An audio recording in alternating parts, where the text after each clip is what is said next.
Hello and welcome to my channel, or welcome back to my channel. My name is Jay and this is a web of classic tales. If you're enjoying the videos, please like, subscribe, share, and comment. If you want notifications every single time a new video is uploaded, please click on the little bell icon. Today we'll continue reading L. Frank Baum's Ozma of Oz.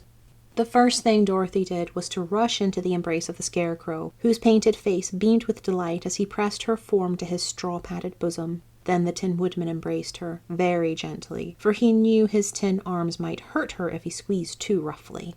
These greetings having been exchanged, Dorothy took the key to Tick-Tock from her pocket and wound up the machine man's action so that he could bow properly when introduced to the rest of the company. While doing this, she told them how useful Tick-Tock had been to her, and both the Scarecrow and the Tin Woodman shook hands with the machine once more and thanked him for protecting their friend. And then Dorothy asked, "Where's Billina?"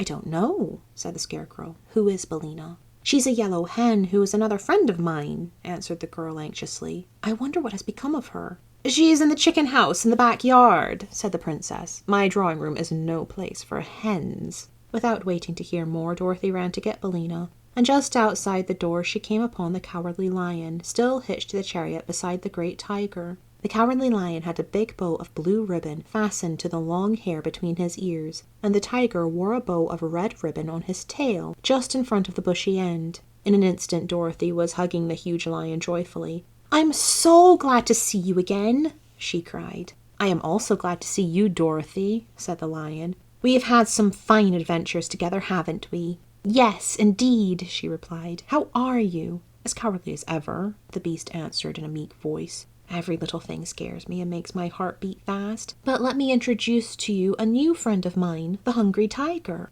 "Oh, are you hungry?" she asked, turning to the other beast, who was just then yawning so widely that he displayed 2 rows of terrible teeth and a mouth big enough to startle anyone. "Dreadfully hungry," answered the tiger, snapping his jaws together with a fierce click. "Then why don't you eat something?" she asked. "It's no use," said the tiger sadly. "I've tried that, but I always get hungry again." "Why, it is the same with me," said Dorothy. "Yet I keep on eating." "But you eat harmless things, so it doesn't matter," replied the tiger. "For my part, I'm a savage beast, and have an appetite for all sorts of poor little living creatures, from a chipmunk to fat babies." "How dreadful!" said Dorothy. "Isn't it, though?" returned the Hungry Tiger, licking his lips with his long red tongue. "Fat babies! Don't they sound delicious? But I've never eaten any because my conscience tells me it is wrong. If I had no conscience, I would probably eat the babies and then get hungry again, which would mean that I had sacrificed the poor babies for nothing.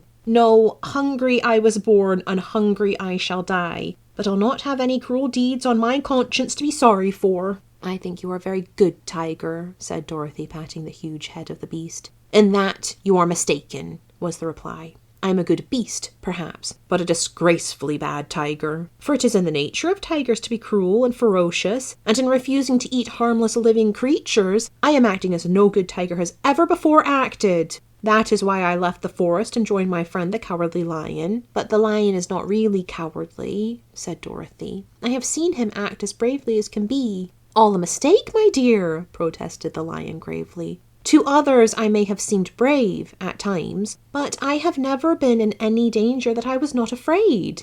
"Nor I," said Dorothy truthfully. "But I must go and set free Billina, and then I will see you again."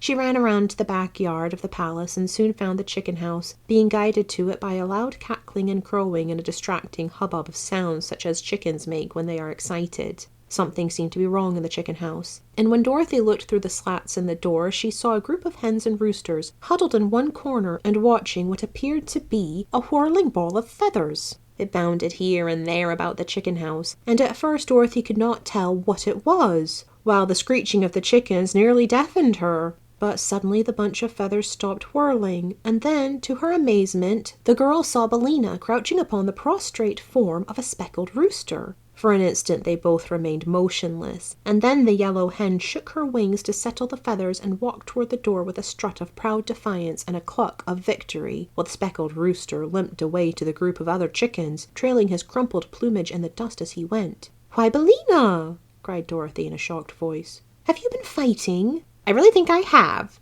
retorted Billina. "Do you think I'd let that speckled villain of a rooster lord it over me and claim to run this chicken house as long as I'm able to peck and scratch? Not if my name is Bill." It isn't Bill, it's Billina, and you're talking slang, which is very undignified, said Dorothy reprovingly. Come here, Billina, and I'll let you out, for Ozma of Oz is here and has set us free. So the yellow hen came to the door, which Dorothy unlatched for her to pass through, and the other chickens silently watched them from their corner without offering to approach nearer. The girl lifted her friend in her arms and exclaimed, "Oh, Billina, how dreadful you look! You've lost a lot of feathers, and one of your eyes is nearly pecked out, and your comb is bleeding."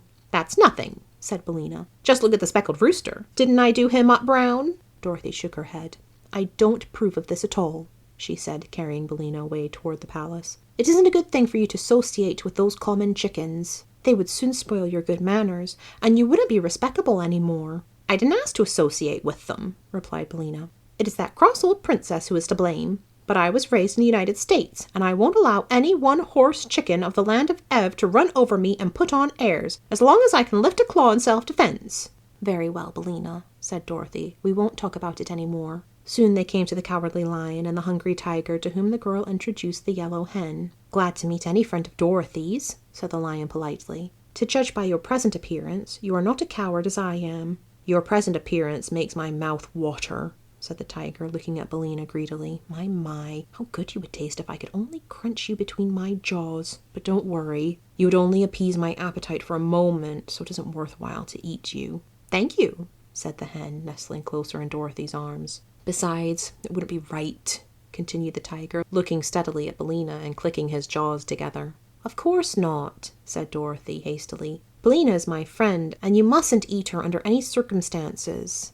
"I'll try to remember that," said the tiger, "but I'm a little absent-minded at times." Then Dorothy carried her pet into the drawing room of the palace, where Tik-Tok, being invited to do so by Ozma, had seated himself between the Scarecrow and the Tin Woodman. Opposite to them sat Ozma herself and the Princess Langwidere, and beside them there was a vacant chair for Dorothy. Around this important group was ranged the army of Oz, and as Dorothy looked at the handsome uniforms of the 27, she said, "Why, they seem to be all officers." "They are, all except one," answered the Tin Woodman. "I have in my army 8 generals, 6 colonels, 7 majors, and 5 captains, besides 1 private for them to command. I'd like to promote the private, for I believe no private should ever be in public life, and I've also noticed that officers usually fight better and are more reliable than common soldiers. Besides, the officers are more important looking and lend dignity to our army." "No doubt you are right," said Dorothy, seating herself beside Ozma. "And now," announced the girlish ruler of Oz, "we will hold a solemn conference to decide the best manner of liberating the royal family of this fair land of Ev from their long imprisonment." Thank you for listening. This has been L. Frank Baum's Ozma of Oz, Chapter 8. I've been Jay. This has been a Web of Classic Tales. Please like, subscribe, share, comment, click the bell icon for notifications. I hope you're having a fantastic day. Have a nice life, and I'll see you next time.